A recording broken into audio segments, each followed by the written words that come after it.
My name is Nikki with OnPoint Results, and in this video we're going to be discussing what does it mean to be listed online. If you like what you hear, please make sure to give me a thumbs up at the bottom of the screen. You can subscribe to the channel to see future videos or follow OnPoint Results on Facebook or LinkedIn. So what does it mean to be listed online? And why is that so important? Well, it's especially important if you are a business that wants to attract local customers, people in your geographic area. But before we answer that question, let's think for a minute, what did it used to mean to be listed online? Well, it used to mean to be listed in the phone book, right? And there wasn't a lot that you could do if you weren't going to pay for a larger listing. There wasn't a lot you could do to optimize your free listing online. Unless, of course, it had to do with your business name. My grandfather opened a company back in 1963, which he named Aero Engineering. Not that long ago, I was talking to him about why he chose that name, and at least one of the reasons was because it started with the letter A, and it would appear closer to the front of phone books. Well, it works a little differently today. On the good side, there are a lot more ways that you can optimize your business listing for free. But on perhaps the more difficult side, there's also a lot more places that your business needs to be listed. So when we're answering this question, what does it mean to be listed online? I'm going to talk about two things, and I'm going to explain them both here. We're going to talk about online directories, and then we're going to talk about data aggregators. What do I mean when I talk about online directories? I want you to think for just a minute, where do you go online to find answers about businesses near you? Maybe you already know the business name, but you're just looking for their phone number, their address. Or maybe you have no idea. You're looking for a service or something to be done around your house and you're trying to research businesses in your local area. Where do you go? Well, some of the places might be these examples that I've put up on the screen.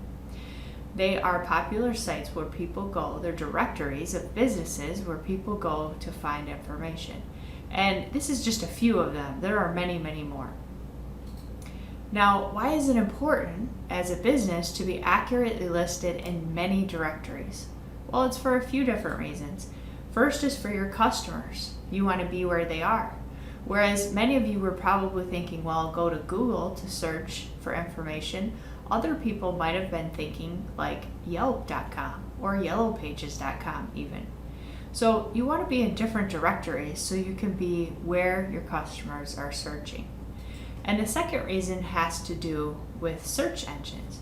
You see, if your business name, address, and phone number is listed in many different directories, for example, Google, Bing, Yelp, Facebook, and it's the same and it's accurate in all of those places, then search engines like Google will realize, wow, this really is a business that must exist at this address, and it will build some credibility in their eyes. Now, so that kind of leads to the question, well, how many directory listings does my business need? Well, that's a really good question. There was a study done in 2018 by Bright Local, and to quote part of what they said local businesses who rank in the top 10 positions in Google Local have an average of 81 citations. Now, a citation is just basically the same for our purposes as a business listing. So that means local businesses who rank in the top positions on Google are listed in 81 different business directories. So does that mean, is 81, is that the number? Well, it kind of depends a little bit. They also in that study broke it down into a variety of segments. So for example, here's for landscapers and gardeners. The average number of listings that landscapers and gardeners had was 53. But if you notice at the top of the screen here, gardeners that rank in position 1 have an average of 61 business listings or citations. So if you're a landscaper or a gardener, you may look to have your business in 61 different online directories. Now, what about construction and roofing businesses? On average, the businesses are listed in 64 different directories, but the businesses that rank the highest in positions 1 through 3 averaged being listed in 73 different directories. So a little bit just depends on your industry.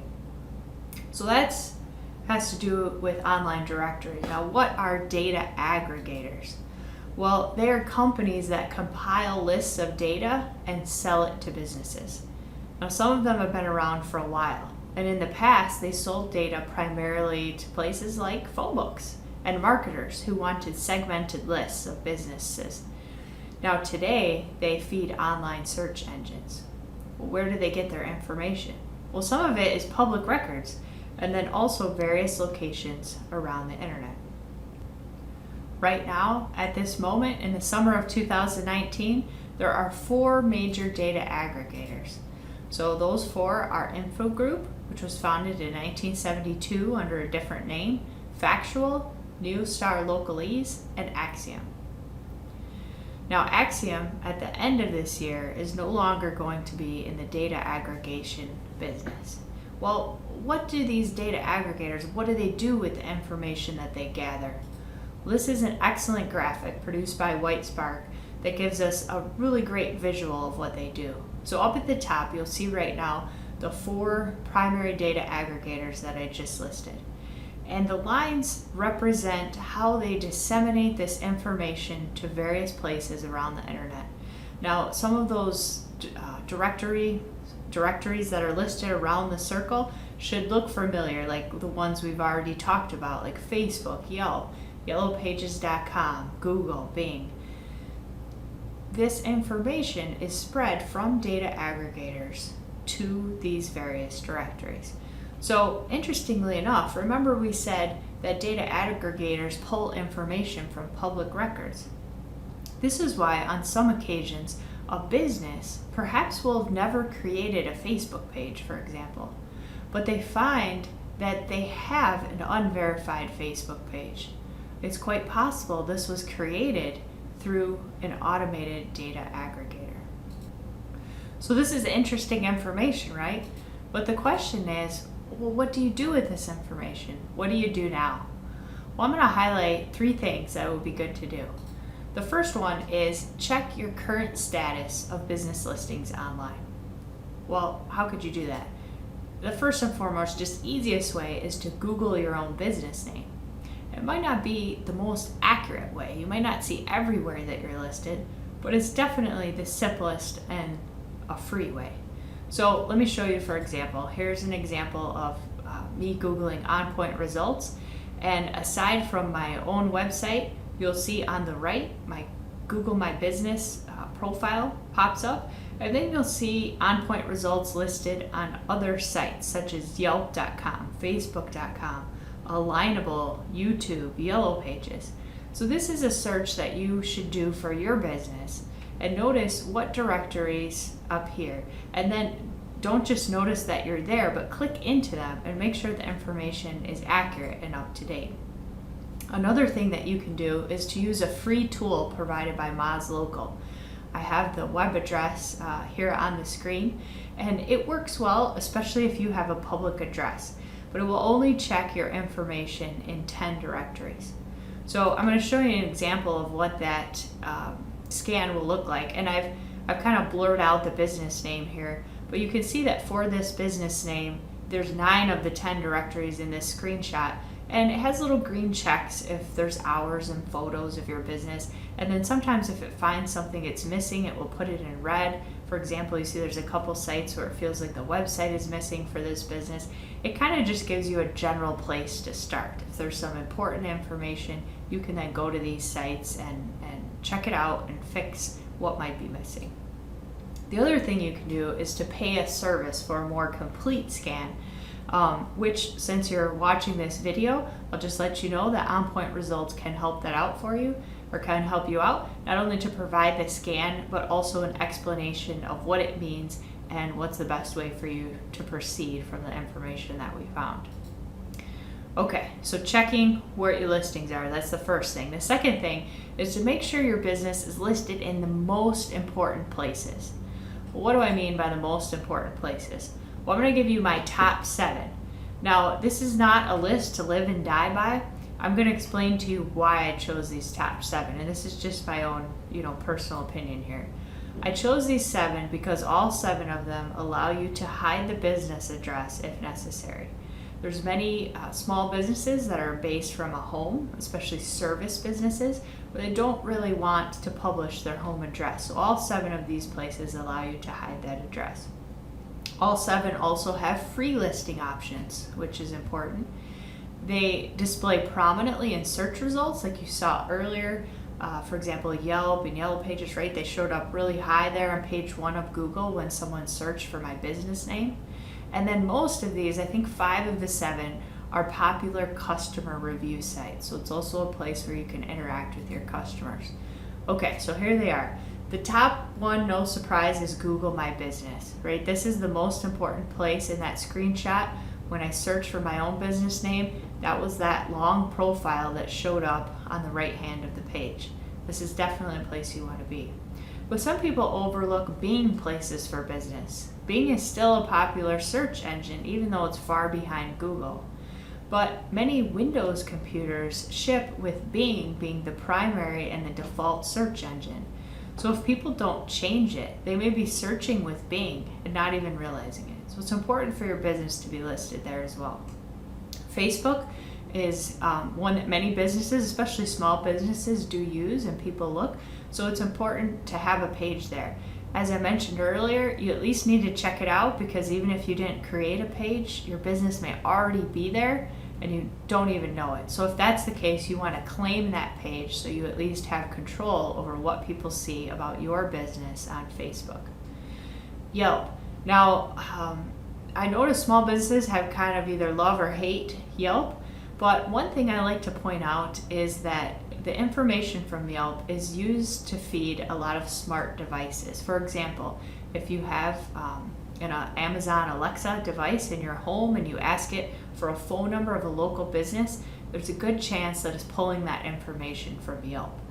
So if you have a business, it's important for you to also be listed on Yelp. The Better Business Bureau is a respected site. It is possible to get a free listing on there, even if you're not interested in paying to be accredited. You just need to let them know that that's what you're looking for, is just the free listing. And then YP.com is yellowpages.com. Believe it or not, there are some people, especially from the phone book era, that still go there to find information, especially phone numbers, and customers can also leave reviews there. And the last one I'm going to mention is LinkedIn. And if you don't use LinkedIn already, don't run out, and create a profile just because you think you need to have one. But as a business owner, many of us have personal profiles on LinkedIn already. We use that as a place for networking. So if we have a personal profile, we should also make sure that we have a business page specifically for our business. That also will show up prominently in search results when someone searches for your business name. So the third thing that you can do is submit your information directly to data aggregators. I'm going to pull up that list again of those 4 that we talked about earlier. If you submit your accurate and up-to-date information to those aggregators, like we saw in that circle graphic, then your listings will grow organically because they will continue to push that information out to various directories around the internet. Now, Infogroup, there's a couple of things I've noted here actually, because if you're, again, a service business where you are looking to hide your home address, it's going to limit where you want to, which data aggregators that you want to submit to. Because I note 2 here, Infogroup and Factual, that you cannot hide your address. Infogroup you can submit to individually, so as a business owner. Some of these other ones are a little more difficult to do that. Like Factual, since August of 2018, an individual business owner cannot submit the information to them. I believe you can to Neustar Localese, but it will cost you some money to do that. And then, as we mentioned, Axiom is actually closing down as a data aggregator at the end of this year. So one thing that I have found, if you're looking to submit your information to data aggregators, sometimes it's easier to use a service that can do to all 3 or 4 of these for you. And again, if that's something that you would like to do to help spread your listings, OnPoint Results can help you to do that. So reach out to me about that. So what else do you need to know? I know I said 3 things, but this 4th one is kind of open because possibly there's more directories. It kind of depends on your industry and what you found in the in your early research. Or if you're already listed in many places, you may be good. But if there are directories perhaps specific to your industry, there may be more places that you should be listed online. If you have any questions about this, feel free to reach out to me at OnPoint Results. You can reach me through my website, or if you'd just like more information along these lines in the future, please subscribe to the channel here on YouTube or follow my LinkedIn or Facebook page.